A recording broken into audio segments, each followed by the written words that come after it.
Welcome to the Engineering Influence Podcast from ACEC. We're coming to you from our 2025 Fall Conference.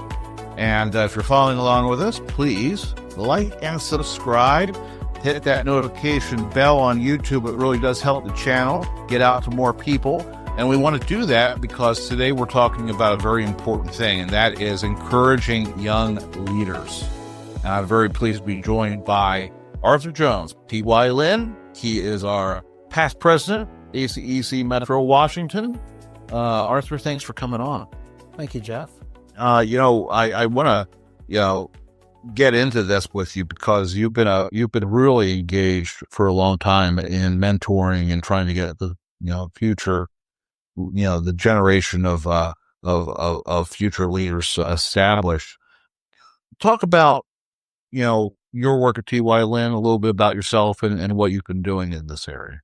Thanks, Jeff. So I'm a transplant from Sierra Leone, West Africa. I have lived in Prince George's County for about 30 years. I kind of say it this way. That's where I live, work, and play. Yeah. Married for 22 years. I have three children. At TYLin, I am the Mid-Atlantic Vice President of our water sector, and I love what I did in engineering. That's great. Was engineering something that was always in the future for you? How did you find yourself to the industry? So that's interesting. So my dad was an engineer. He studied in the United Kingdom. Mm-hmm. And so at 10 years old, he got me writing about his projects. Yeah. I was like, what do you do, Dad? I did like it. Christmas time, we're doing budgets, right? And so he was grilling me at an early age. And so I had a mentor. I didn't know I had a mentor, but he was a mentor, just like typical engineer, very strategic. Yeah. Running the family, how about your kids? Are you pushing them towards it too?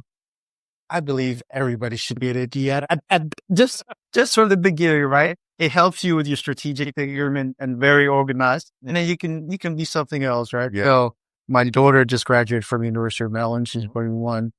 She got into architecture. Future engineer, possibly, and at least an architect. Yeah, no, she definitely wants to do engineering. And then my son, who's 10, little Arthur, his plan is going to be an engineer and then a lawyer because he talks a lot of smack. Oh, really? So, yeah. That's a dual threat right there. That's got to watch out. That's right. Yeah, whenever you see somebody with like two of those careers or two of those degrees, you got to like, wow. It's like the doctor, lawyer, engineer, lawyer, right? But no pressure. So, your dad's only 10 years old. You got to start him on the track early. I think engineering is better than law. I totally agree. Don't tell my wife. Anyway, let's use the lawyer. So STEM and has been really all your life, really. It's been something you grew up with. I mean, it's something that you're passionate about as well. How's that coming out now with your work with TYLin and with the, next generation of professionals? I think for me, it's important to get the future workforce right. Yeah. Right. And so at TYLin, we have a day where we work. It's called Together Day, where we're working together to volunteer. What I love about TYLin, they give you the flexibility to go and nurture the future generation. And so as a leader of my organization, I encourage that within my group and across the company. And as 20 years ago, I started a mentoring program. Yeah. Mentoring to manhood. Yeah, called Mentoring to Manhood. And it's not called Community Youth Advance. And so, there's always been instilled in me, to whom much is given, much is required. And so I've always kind of had that servant leadership personality. And so 20 years ago, I was a young father, young husband. My daughter was a year ago. And so in Prince George's County, I heard the statistics of young African-American men not having father figures. Yeah. And so it's time to do something. Yeah. And so the way so at the time I'd finished my bachelor's in civil engineering, my environmental master's in engineering from Maryland, and then my MBA from George Mason. And so there's a point where I was like, well, what do I do? How do I contribute? How do I support? And so it's really kind of a divine moment. I'm going through and thinking, crying out, what can I do? How can I make an impact? Yeah. And I could remember it like it was yesterday. My daughter, I was doing last minute shopping for my wife during Christmas. So this was not too far from the house. And my daughter gravitated to another young gentleman who had a daughter who was about the same age. Yeah. And so, we were like, hey, I guess, we need to say hello. Yeah, exactly. All right. And so we said hello. And he called me about a week ago. He said, got to put something on my heart to start a nonprofit organization to mentor boys. And I was like, I'm all in. Yeah. And we found out we had a lot in common.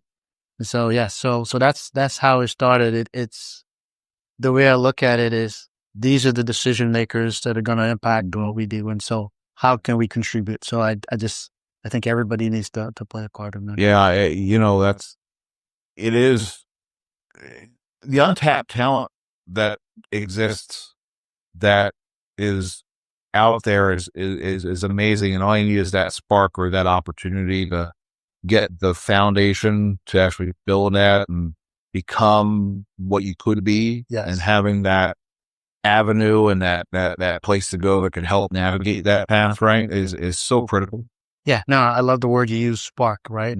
And so I was groomed without knowing it, right? Yeah. And so with the mentoring program, it's like some of these inner city kids have not been exposed, but you see the spark when you engage, right? Yeah. I mean, how many engineers do you think or people within the industry or whatever, the built environment, whether it's an engineer or someone who's engaged with it, you think have come out of that program, or at least gotten that idea to say, hey, I could do this. I can do STEM. I can do math. I can do science. So I can go into this. Right.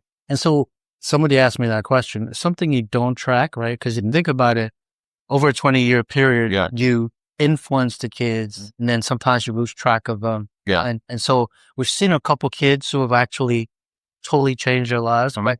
But that's the beauty of what you do, and you don't know the impact that you have, right? And so the program is just taking and initially started with boys, right? Yes. Just mentoring, tutoring. Yeah. And then at some point we realized, their mother had an impact.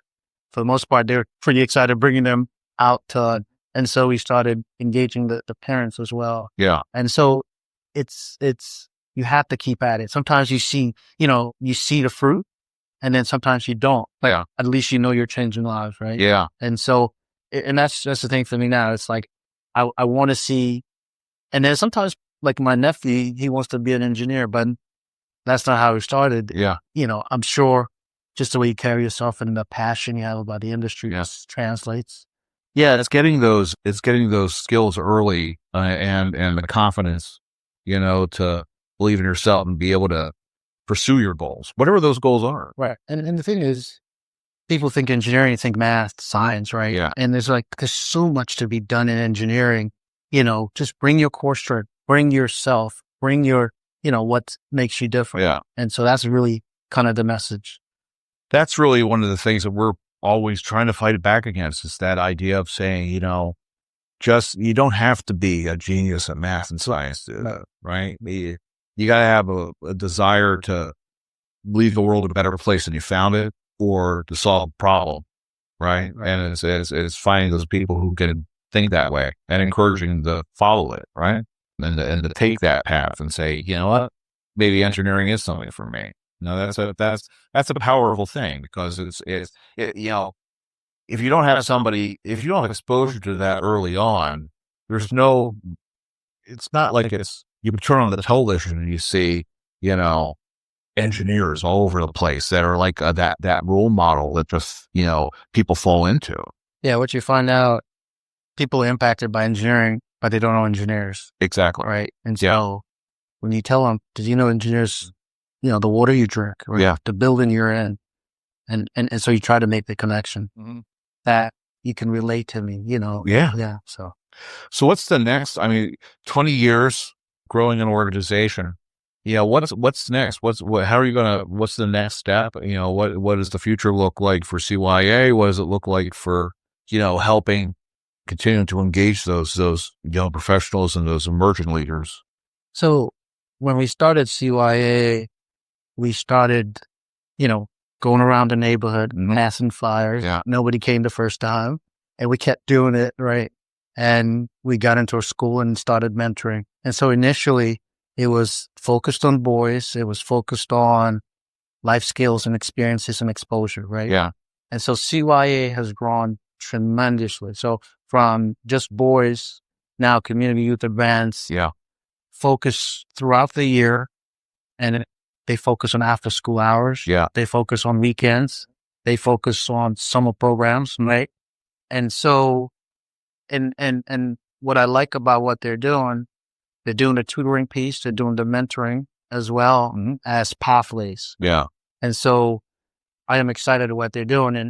And my vision for CYA in the next 20 years is they integrate with organizations like ACEC, where they expose, they get to interact with engineers. They get to see what engineers did. And so just double down on the workforce development piece. That's a big thing because we put so much of a focus on E-Week, right? When the firms say, okay, yeah, we're going to get into the schools and we're going to make that 1 week a year pitch, but you don't have the other weeks. What are you going to do with the other weeks of the year where those kids aren't getting the exposure to it? Right. And a group like CYA provides that constant exposure and increases the odds of people sticking with it. Yes.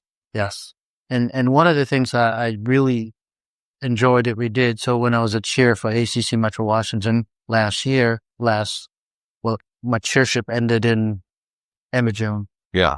We were able to take the emerging leaders. They developed a curriculum for STEM. They had a workforce capstone. They had an AI. And so we took that curriculum. We engaged with community youth advance. And over the summer, we had a program where we're able to expose them to engineering design, safety and construction. Yeah. And then also we were able to connect with our clients, WSSC, which is the 8th Lunch Utility in Maryland. And they were able to go out and see the dams and see control centers and basically see the water treatment plant. And what I really enjoyed about it, you could just see the joy in their faces, like, oh my God, they were so excited. Yeah. That was exciting. That's the thing, because with the Engineering Public Works Roadshow that we're doing with APWA and ASCE, we've done a couple of events. We did one in Colorado and we did one in DC, I was part of that. Yeah, that was great because the Infrastructure Academy right there. Yeah. That's giving, these young adults direct hands-on experience. But then, we were up at the Minnesota Zoo and looked at the Treetop Trail renovation project.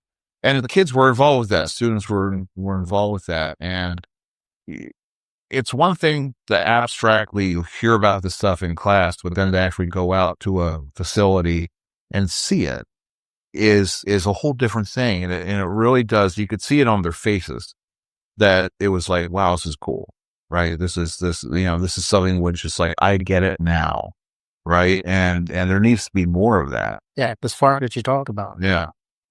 I remember 20 years ago, we took one of the kids.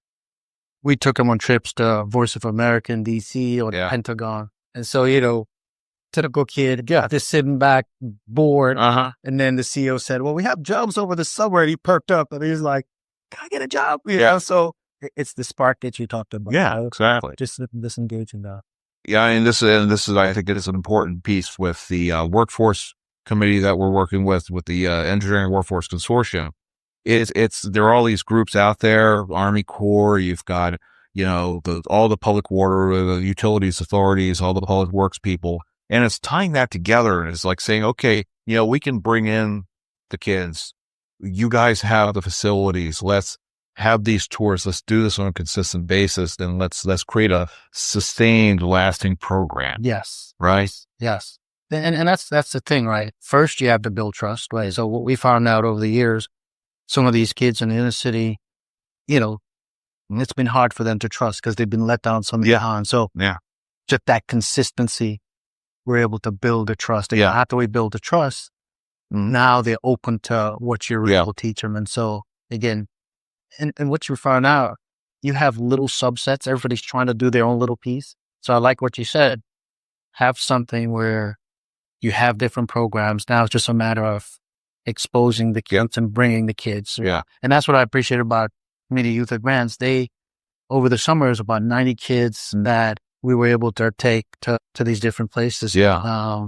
And the clients are open because they understand the importance of, and I think the last piece for me is there's a whole diversity of thought, right? And so if you get those kids exposed, you can bring them in. They give you a whole different perspective in solving problems that we need to solve. Yeah, that's the thing. I mean, you can't be stagnant in thinking. You've got to, if you're building something in a community to improve it, you got to have that feedback from the community who's going to be using it. And one way of thinking is never going to fix anything. Is that we always find that, the project teams that are diverse in terms of experience, background, that they approach problems differently. Yes. And the solutions might be novel, and they might be, I never thought about that way, because you have your own little group of thinking and you get closed off. Right. And if you bring in these other voices, they can, go after a problem with a solution that's different. Again, over 20 years, one of the things I really appreciate, I went in, when we started, we were like, we're going to teach these kids X, Y, and we'll go sit in the classroom and lecture to them. No, it didn't work. Engage them, get the hands-on. Yeah. And then it was one of those things where we walked away and like, oh my goodness, some of the thoughts and ideas that these kids have. Yeah. Yeah. So you're blown away. And that's what I've seen over the years. It's like, they may not have, in some cases, they may not have the mathematical skills. Yeah. These kids are smart beyond years, just street smart. So, or you have some really smart ones, and we're just like, if only could harness them and then get them to understand, and again, we talk about impact. Yeah. Explain to them the impact of engineering. I don't think they understand it. Then if you don't have anybody who's been an engineer, how are you going to know? How do you connect? Yeah, right? Exactly. And that's the part, like in my case, I'm grooming my kids, but I'm grooming the other kids. Yes, exactly. Right. And so that's kind of why I do what I do. Well, I put a call out there. Anybody in the DC metro area who's not engaged with CYA wants to get involved. You're a firm in the area that wants to get plugged into the community. This is a good way of doing it. Yes. At communityyouthadvance.org, there's the website, and they have a gala coming up on October 25th. Oh, fantastic. Celebrating our 20th year anniversary, and Unleashing the Brilliance is the title. Perfect. That's great. Arthur, I really appreciate it. I mean, this is a great example of engineers giving back to the community, trying to get that next generation going and keeping it going. And I really appreciate you sharing the story with us. Yeah, no, thank you. And I think the last piece for me is for young leaders, get involved. Yeah. Don't wait till you know enough. When I started, all I knew was, I'd gone through the training, but I didn't know how to interact with kids. Yeah. And now I go out there, I light up because it's exciting. You want to create a generational tool. You want to make sure that these future leaders, you're imparting into them. And so bring your time. In some cases, you only have time. You don't have enough resources. In some cases, you have resources, right?